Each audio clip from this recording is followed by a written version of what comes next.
वालेकुम, कैसे हैं सब देखने वाले। सब खुश रहें, आबाद रहें, आमीन। आज हम बना रहे हैं बहुत ही मज़ेदार फ़िश का सालन। इसको आप फ़िश की करी भी कह सकते हैं, फ़िश कढ़ाई भी कह सकते हैं। बहुत ही मज़ेदार बन के तैयार हुआ है। आप लोग ज़रूर बनाइएगा, ट्राई कीजिएगा और हमें बताइएगा। पहले ऑयल गरम कर लेते हैं। ऑयल फ़िश में खुला ही डलता है, लेकिन बहुत ज़्यादा आप ना डालें, उतना ही डालें जितना आपको ज़रूरत लगती है। मैंने 1 कप ऑयल का डाल लिया है। अगर ज़रूरत लगेगी तो हम और डाल लेंगे। तो बहुत ज़्यादा आपने नहीं डालना, बस मुनासिब ही अपने हिसाब से डालिएगा जितनी आपके पास फ़िश है। हमारे पास हाफ़ के जी के करीब फ़िश है। प्याज लिए थे मैंने 3, उनको मैंने ग्राइंड कर लिया है। साथ ही लहसुन के 8 जवे और अदरक का 1 इंच का टुकड़ा। ये मैंने तीनों चीज़ों को मिला के ग्राइंड कर लिया है। आप चाहें तो सारा मसाला डाल के उसको स्टीम लगा के अच्छे तरीके से भून के भी उसमें फ़िश डाल सकते हैं, चाहे तो ग्राइंड करके बना लें। दोनों तरीक़ों से बहुत अच्छी बनती है। तो हमने इसको ग्राइंड कर लिया है। भून लेंगे मसाले को अच्छे तरीके से, प्याज को अच्छे तरीके से फ्राई कर लेंगे ताकि इसका जो कच्चापन है वो ख़त्म हो जाए। प्याज हमारा फ्राई हो चुका है, इससे ज़्यादा हमें इसको फ्राई नहीं करना, इतना ही करना था। हाफ़ टी स्पून मैंने नमक का डाला है। नमक आपने हाथ रोक कर डालना है, बहुत ज़्यादा नमक नहीं डालना इसमें, क्योंकि मछली को जब हम लेके आते हैं तो उसको नमक और अजवाइन वगैरह लगी होती है तो उसके अंदर नमक काफ़ी चला जाता है। तो आपने हाथ रोक के नमक डालना है। रेड चिली डाली है मैंने 1 टीस्पून। हल्दी डाली है मैंने हाफ़ टी स्पून।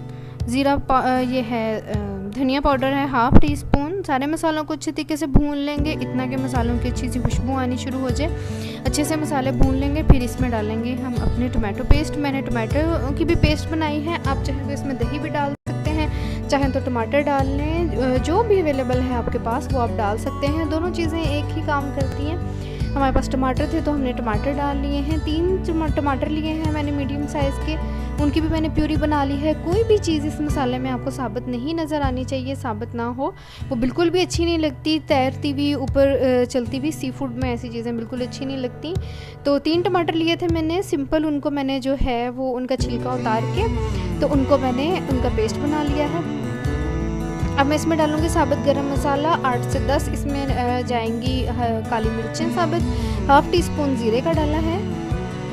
मसाला हमारा बहुत अच्छा सा भून चुका है। आप देख सकते हैं मसाला ने घी छोड़ दिया है, साइडों से घी नज़र आ रहा है। इसका मतलब यही है कि मसाला हमारा बहुत अच्छा सा भून चुका है। ज़ीरा डालूंगी मैं थोड़ा सा और, हाफ़ टी स्पून के करीब मैंने और ज़ीरा डाला है। इसमें ज़ीरा जितना आप डालें उतना ही अच्छा लगता है, तो बहुत ज़्यादा भी आपने नहीं डालना। टोटल आपने हाफ़ टी स्पून ही डालना है। हल्का सा 2 घूंट पानी के डाल के हल्का सा मसाले को भून लेंगे। अच्छा सा मसाला भुनना चाहिए। आपका मसाला जितना अच्छा भुना होगा आपका मछली का सालन उतना ही अच्छा बनेगा। तो मछली का सालन अच्छा बनने के लिए सबसे ज़्यादा जो है आपकी मछली कौन सी है इस पर भी बहुत डिपेंड करता है आपकी कौन सी मछली है। तो मछली बहुत अच्छी होनी चाहिए। जो दरियाई मछली है वो लें, फार्म की मछली अच्छी नहीं बनती तो दरिया की मछली लें। तो मछली डाल देंगे हम, और साथ ही इसको, अभी ये कच्ची है और ये अभी थोड़ी कड़क भी है, तो इसको हम साथ के साथ भून लेंगे अच्छी तरीके से, क्योंकि जैसे ही इसको हीट लगेगी ये थोड़ी सॉफ्ट होने लगेगी तो ये साथ ही घुलना शुरू हो जाएगी। फिर हमने इसको नहीं भूनना, ऐसे डालते साथ ही हम इसमें 1-2 बार चम्मच चला लेंगे अच्छे तरीके से, ताकि सारी मछली की बोटियों को अच्छा सा मसाला लग जाए। और हीट हमने बिल्कुल नॉर्मल कर देनी है, इतनी की रखनी है कि सिर्फ मसाले के अंदर जो टेम्परेचर है वो रह जाए, इसको एक्स्ट्रा टेम्परेचर ना मिले। एक्स्ट्रा टेम्परेचर मिलेगा तो ये फ़ौरन से गल जाएगी और फ़ौरन से भुनना शुरू हो जाएगी। आप इस तरह से इसको भून नहीं सकेंगे। तो अगर आप इसको इस तरह से भूनना चाहते हैं तो आप इसका टेम्परेचर बहुत स्लो कर दें, और मसाले के अंदर जो टेम्परेचर होता है उसके अंदर आप जल्दी जल्दी इसको 4 से 5 मिनट के लिए भून लें। और उसके बाद आपने इसको चम्मच से बिल्कुल भी नहीं भूनना। आपने जब भी फिर इसको हिलाना है तो यूँ डस्टर से पकड़ लें बर्तन को अच्छे तरीके से और यूँ घुमा के हिलाएँ। आपने अब इसमें इस स्टेज पे आके आपने इसमें चम्मच नहीं चलाना। चम्मच आप ज़ोर से चलाएंगे आपकी सारी मछली घुल जाएगी। सालन आपका बिल्कुल भी अच्छा नहीं बनेगा, बिल्कुल घुली हुई बनेगी। तो आप कोशिश करें कि इस तरह से आप घुमा के इसको बनाएं और उसके बाद आप इसको चम्मच ना लगाएं।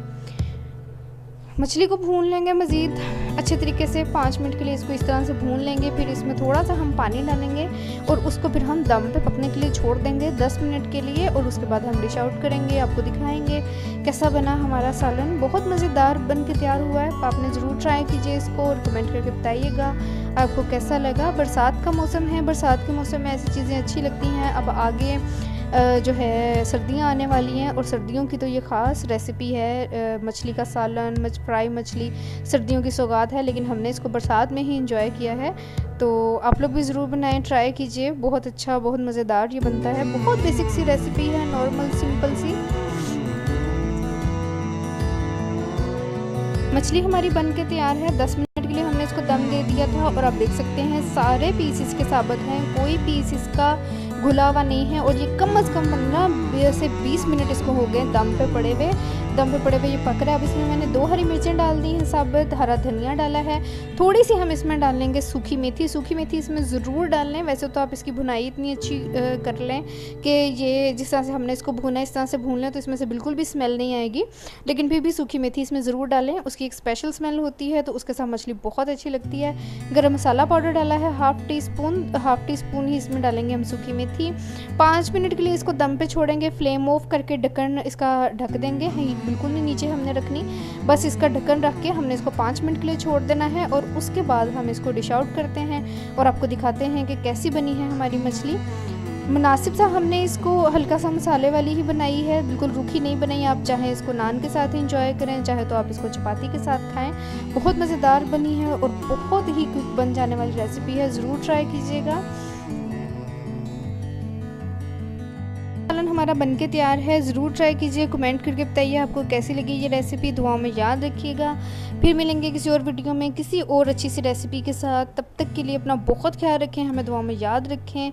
अल्लाह हाफिज़।